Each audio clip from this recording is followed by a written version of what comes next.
Welcome to Chapter 9. Chapter 9 is about factoring. All of Chapter 9 is factoring. You're going to find that most of Chapter 9 is going to be the opposite of things that you learned in Chapter 8. But before we get into the factoring, we have to do Section 9.1, which is called Factors and Greatest Common Factors.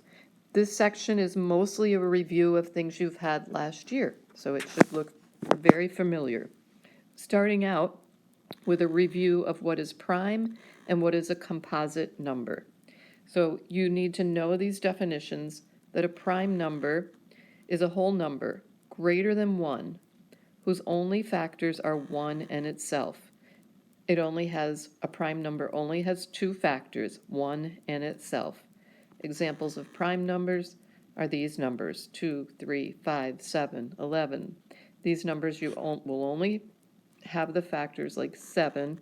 The only things that will equal 7 are 7 times 1, 1 in itself. Composite number, a whole number greater than 1 that has more than 2 factors. So it is divisible by different numbers, like 4 and 6 and 8 and 9 and 10. These are all composite. Please note that 0 and 1 are neither prime nor composite. They don't fall into either category. Okay, example 1 comes on page 474, and this problem has 2 parts to it. It's going to say find the factors, and then it's going to say tell whether this number is prime or composite. So if you can find more than 2 factors, then the number is going to be composite. So we're going to start with the first example, which is the number 36. When it says find the factors, it means find all of the factors of 36. So you can start thinking up to yourself of what numbers multiply together to equal 36. 1 times 36 does. 2 times 18. It would help at this point to go back and think about the divisibility rules, which you can go ahead and Google if you need to. The divisibility rules are going to really help you in this section. 3 times 12, 4 times 9, 6 times 6, and those are all the factors, and the book tends to put them all in order when they give the answer. 1, 2, 3, 4, 6, 9, 12, 18, and 36. And obviously, you do have to write this. This is composite because it has more factors than just 1 and itself. So that one is done. The next example is the number 23. We want to find the factors of 23 and tell if it's prime or composite. Only 1 times 23 equals 23. There are no other factors. Therefore, the factors of 23 are 1 and 23, and that is a prime number. And that's the way some of the problems in your homework are going to work out. That's the end of that part. Now there are several more parts to this 9.1. So the next thing in this section is prime factorization, which you've done in 7th grade, you've done in 6th grade, so hopefully this is total review. And we're going to start with prime factorization of a positive number, like the number 90. So normally when we do this, we do a factor tree. So we break 90 into any 2 numbers that multiply together to equal 90. For example, you could use 9 times 10. Then we're going to break 9 to things that multiply to 9. 3 times 3, when you get down to prime numbers, I circle them to remind myself that it is prime. And 10 is 2 times 5, and they are both prime. So the prime factorization of 90 is 2 times 3 times 3 times 5, which we're going to write with exponents, 2 times 3 squared times 5. And that's the way you're going to write your answer. So the next example, example 3, is of of prime factorization of a negative number. So you may not have done that last year. So we're going to take the number negative 140 and do the prime factorization of that number. Now, it's really not a big deal. You're going to remember that negative 1 is one of the factors. And then I'm going to break down 140 into its factors, and those will be all of my prime factors. So breaking down 140, I'm circling negative 1 so I don't forget to write that in my answer. 140 I'm going to do as 2 times 70. You don't have to use 2 times 70. You can use any two numbers that multiply to be 140. 2 is prime, so that one stops. 70, I'm going to do 7 times 10. 7 is prime. 10, I'm going to do 2 times 5. They're both primes. So everything that's circled is my answer. Negative 1. 2, I have 2 of them, so 2 squared times 5 times 7. I don't really want the comma there. I want to, you want to show your answer as all these things being multiplied together. Your prime factorization always shows it with exponents and everything being multiplied together. Now example 4 is on page 476, and it's prime factorization of a monomial, which is slightly different than just prime factorization of a number. So we're going to start out with an easy one. 12a squared b to the third. So you're going to break down this problem and first do the prime factorization of 12, which I'm going to break into any two things. 3 times 4, 3 is prime, and 4 is 2 times 2. So 12a squared b to the third is going to equal 2 times 2, and then there are 2 a's, a times a, and there are 3 b's. And when you're doing prime factorization of the monomial, you don't use any exponents. You're just going to write it out just like this. So the prime factorization of 12, a squared b to the third is 2 times 2 times a times a times b times b times b. The reason that we write it out this way is because it's going to make it easy for us to find the greatest common factor, which is what's coming next. Okay, greatest common factor. This isn't actually example 3. It's, no, just making up an example. Greatest common factor, we're going to start with just two numbers. So we're going to do the greatest common factor of 48 and of 60. And of course, greatest common factor we call GCF. So for the rest of this chapter, I'll be talking a lot about GCF, and you just need to know that that means greatest common factor.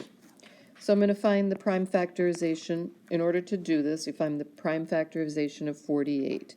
So say we decided to do 6 times 8. Then I need to break down 6 to 2 times 3. Those are both primes. 8 to 2 times 4. That's a prime. And then 4 is 2 times 2. Now I'm going to break down 60. I'm going to use, let's say, 6 times 10. 6 I'll break down to 2 times 3. 10, 2 times 5. Now I'm going to write these numbers, write one on top of each other with the prime factors. And I'm going to write out all of the prime factors. So for 48, I have 1, 2, 3, 4 2's. And then I have a 3. And for 60, I have 2 2's. And then I have a 3, and then I have a 5. To do the prime factorization, we're now going to circle the things that they both have. They both share a 2, they both share another 2, and they both share a 3.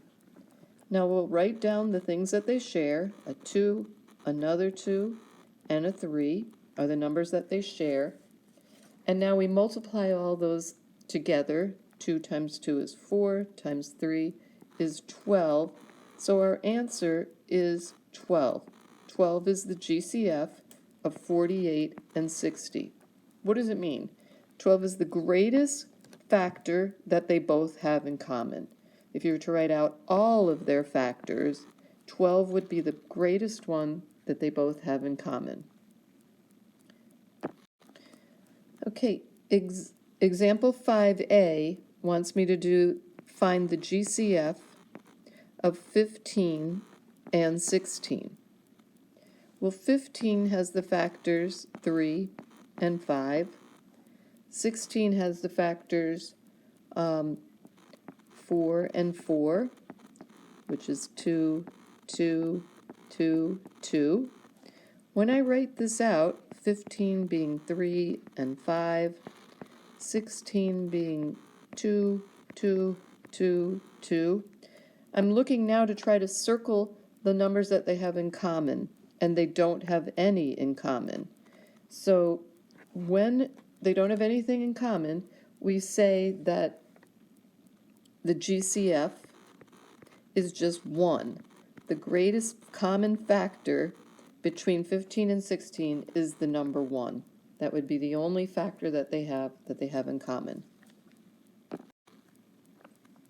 Okay, so example 5b, we're now going to find the GCF of 2 monomials, which will be, this is really the main part of this whole section that everything leads up to. Find the GCF of 36x squared and 54xy squared z. So first I'm going to take 36 and break it down to its prime factors, prime factorization. So that'd be 6 times 6, and each one of those is 2 times 3. And then I'm going to do that with 54. I'm going to use 9 times 6. 9 is 3 times 3. 6 is 2 times 3. Then I'm going to write these out using their prime factors. So 36x squared y gives me 2 times 2 times 3 times 3. And then I also have 2 x's and a y. I just did this one. Now for 54xy squared z, I've got a 2. I've got 3 3's. And then I have 1x, 2 y's, and 1 z. And now I'm going to circle what they have in common. They have a 2 in common. They both have that 2. They have a 3 in common, and they have another 3 in common. They both have an x, and they both have a y. So the things that they have in common, I'm going to write 2 times 3 times 3 times x times y.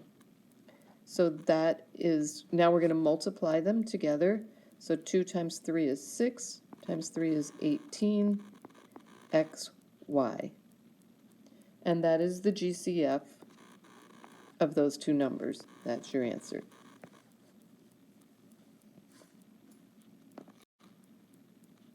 Okay, now you're going to do some problems, and you're going to test yourself to see if you know how to do it.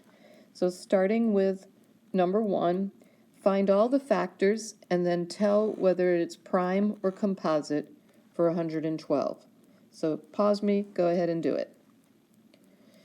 Okay, so 112, the factors are 1 times 112, 2 times 56, 3, 112 is divisible by 3. Nope, it's not, sorry. Not divisible by 3. How did I know that? Because I've added these digits, 1 plus 1 plus 2, and I get 4. When you add the digits, the sum of the digits have to be divisible by 3 for the number to be divisible by 3. It is divisible by 4. 4 times 28. Not divisible by 5. It is divisible by 7, and you just have to, and not divisible by 6. You have to just try it out. Not divisible, it is divisible by 7. 7 times 14. And it is divisible by 8. 8 times 16. So you're going to list all of these in order. 1, 2, 4, 7, 8. Oh, did I get one of these wrong? Ooh, oh no. Yeah, I did make a mistake. It was 7 times 16 and 8 times 14. So to put them in order, then the next one's 14, 16, 28, 56, and 112. And so definitely this one is composite. Okay, number 2. I'm just going to go to finding GCF. So number 2, I want you to find the GCF of 12a squared b and 90a squared b squared c. Put me on pause and do it. And so you're going to start by finding the factors, the prime factors of 12, 3 times 4, so that's 3 times 2 times 2. Then the prime factorization of 90, 9 times 10, 3 times 3, 2 times 5. Then you're going to write them out. 12a squared b is 2 times 2 times 3, 2 a's and a b. And 90a squared b squared c is a 2, 2 3's, a 5, 2 a's, 2 b's, and a c. We circle what they have in common. They both have a 2, and they both have a 3, and they both have an A, they both have another A, and they have a B. So we have 2 times 3, 2 A's, and a B. So that would be 6a squared b. If you got that right, then you're good with this section.